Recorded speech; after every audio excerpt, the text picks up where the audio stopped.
Welcome to Dweller of the Dark.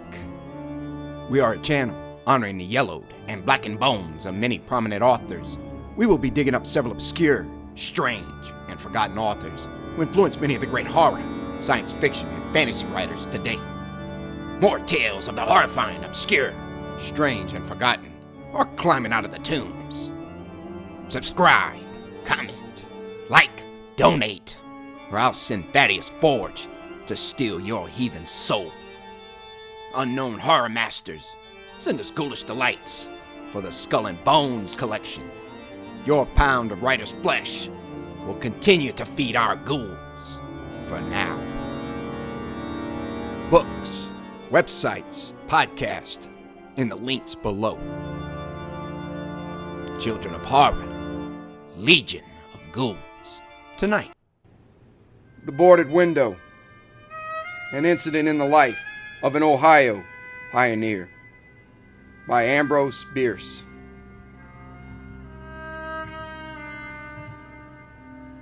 In 1830, only a few miles away from what is now the great city of Cincinnati, lay an immense and almost unbroken forest.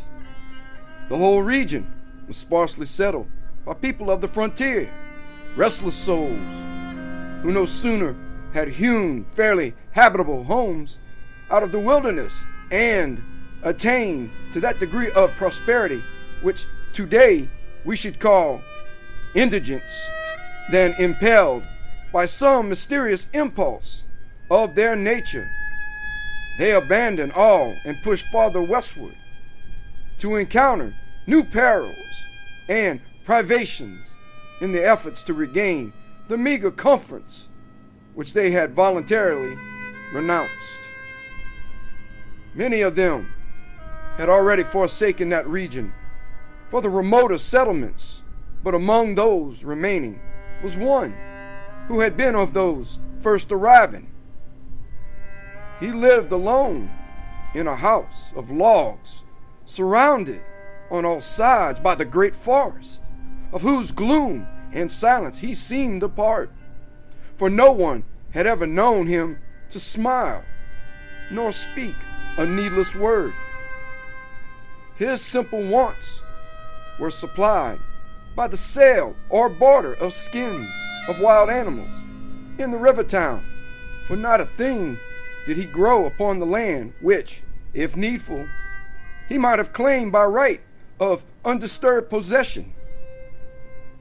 There were evidences of improvement. A few acres of ground immediately about the house had once been cleared of its trees, the decayed stumps of which were half concealed by the new growth that had been suffered to repair the ravage wrought by the axe. Apparently, the man's zeal for agriculture had burned with a failing flame, expiring in penitential ashes. The little log house, with its chimney of sticks, its roof of warping clapboards, weighted with traversing poles, and its chinking of clay, had a single door, and directly opposite a window. The latter, however, was boarded up. Nobody could remember a time when it was not, and none knew why it was so closed. Certainly not because of the occupant's dislike of light and air, for on those rare occasions when a hunter had passed that lonely spot, the recluse had commonly been seen sunning himself on his doorstep, if heaven had provided sunshine for his need. I fancy there are few persons living today who ever knew the secret of that window, but I am one, as you shall see. The man's name was said to be Murlock. He was apparently 70 years old, actually about 50. Something besides years had had a hand in his aging. His hair and long full beard were white. His gray lustreless eyes sunken, his face singularly seamed with wrinkles which appeared to belong to two intersecting systems. In figure he was tall and spare, with a stoop of the shoulders, a burden bearer. I never saw him. These particulars I learned from my grandfather, from whom also I got the man's story when I was a lad. He had known him when living nearby in that early day. One day, Murlock was found in his cabin, dead. It was not a time and place for coroners and newspapers, and I suppose it was agreed that he had died from natural causes, or I should have been told and should remember. I know only that with what was probably a sense of the fitness of things, the body was buried near the cabin, alongside the grave of his wife, who had preceded him by so many years that local tradition had retained hardly a hint of her existence. That closes the final chapter of this true story, excepting, indeed, the circumstances that many years afterward, in company with an equally intrepid spirit, I penetrated to the place and ventured near enough to the ruined cabin to throw a stone against it, and ran away to avoid the ghost, which every well-informed boy thereabout knew haunted the spot. But there is an earlier chapter, that supplied by my grandfather. When Murlock built his cabin and began laying sturdily about with his axe to hew out a farm, the rifle meanwhile his means of support, he was young, strong, and full of hope. In that eastern country whence he came, he had married, as was the fashion, a young woman, and always worthy of his honest devotion, who shared the dangers and privations of his lot with a willing spirit and light heart. There is no known record of her name. Of her charms of mind and person, tradition is silent, and the doubter is at liberty to entertain his doubt. But God forbid that I should share it. Of their affection and happiness there is abundant assurance in every added day of the man's widowed life. For what but the magnetism of a blessed memory could have chained that venturesome spirit to a lot like that?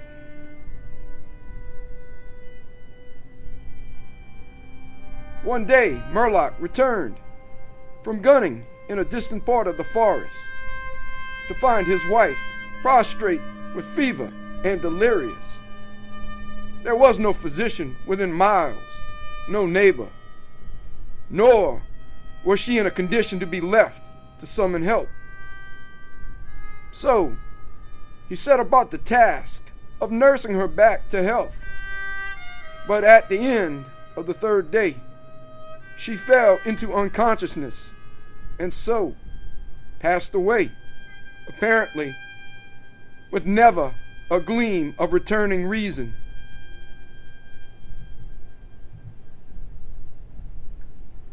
From what we know of a nature like his, we may venture to sketch in some of the details of the outline picture drawn by my grandfather. When convinced that she was dead, Murlock had sense enough to remember that the dead must be prepared for burial. In performance of this sacred duty, he blundered now and again, did certain things incorrectly, and others which he did correctly were done over and over. His occasional failures to accomplish some simple and ordinary act filled him with astonishment, like that of a drunken man who wonders at the suspension of familiar natural laws. He was surprised, too, that he did not weep, surprised and a little ashamed. Surely it is unkind not to weep for the dead. Tomorrow, he said aloud, I shall have to make the coffin and dig the grave, and then I shall miss her when she is no longer in sight. But now she is dead, of course, but it is all right. It must be all right, somehow. Things cannot be so bad as they seem. He stood over the body in the fading light, adjusting the hair and putting the finishing touches to the simple toilet, doing all mechanically with soulless care. And still through his consciousness ran an undersense of conviction that all was right, that he should have her again as before, and everything explained. He had no experience in grief. His capacity had not been enlarged by use. His heart could not contain it all, nor his imagination rightly conceive it. He did not know he was so hard struck that knowledge would come later and never go. Grief is an artist of powers as various as the instruments upon which he plays his dirges for the dead, evoking from some the sharpest, shrillest notes, from others the low, grave chords that throb recurrent like the slow beating of a distant drum. Some natures it startles, some it stupefies.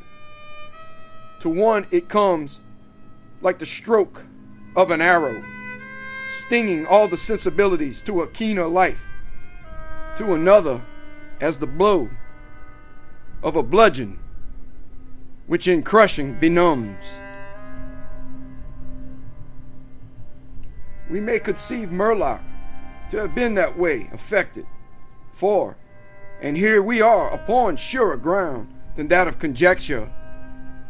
No sooner had he finished his pious work than, sinking into a chair by the side of the table upon which the body lay, and noting how white the profile showed in the deepening gloom, he laid his arms upon the table's edge and dropped his face into them, tearless yet, and unutterably weary. At that moment came in through the open window a long, wailing sound like the cry of a lost child in the far deeps of the darkening woods. But the man did not move. Again, and nearer than before, sounded that unearthly cry upon his failing sense. Perhaps it was a wild beast. Perhaps it was a dream. For Murlock was asleep. Some hours later, as it afterward appeared, this unfaithful watcher awoke, and lifting his head from his arms, intently listened. He knew not why. There, in the black darkness, by the side of the dead, recalling all without a shock, he strained his eyes to see. He knew not what. His senses were all alert. His breath was suspended.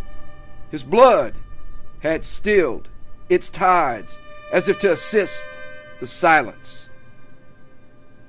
Who, what, had waked him, and where was it?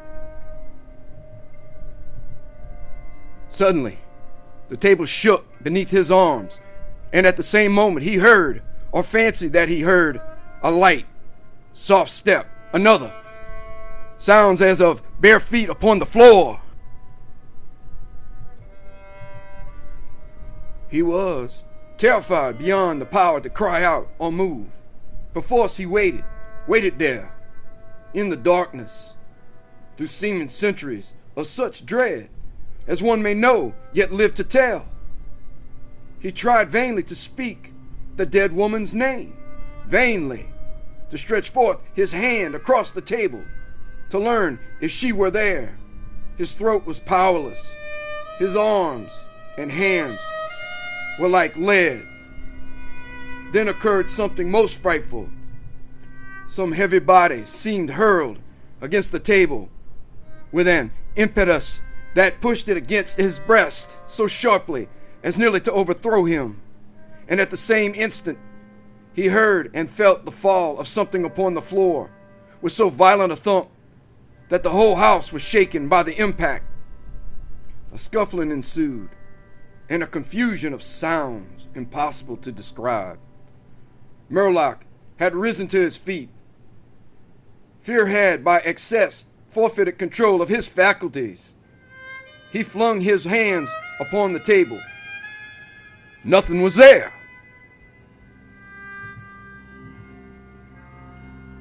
There is a point at which terror may turn to madness, and madness incites to action.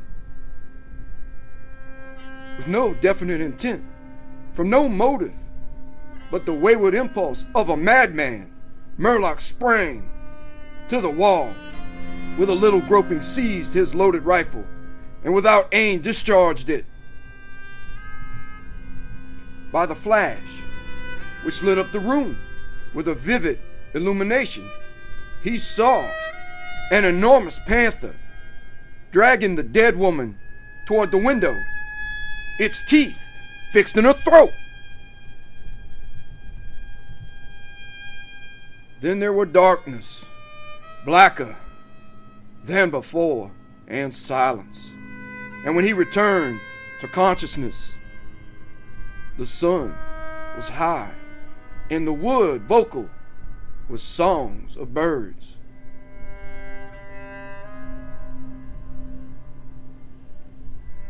The body lay near the window, where the beast had left it when frightened away by the flash and report of the rifle.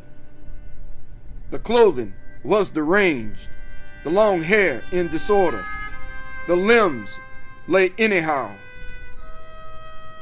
From the throat, dreadfully lacerated, had issued a pool of blood, not yet entirely coagulated. The ribbon with which he had bound the wrist was broken. The hands were tightly clenched. Between the teeth was a fragment of the animal's ear.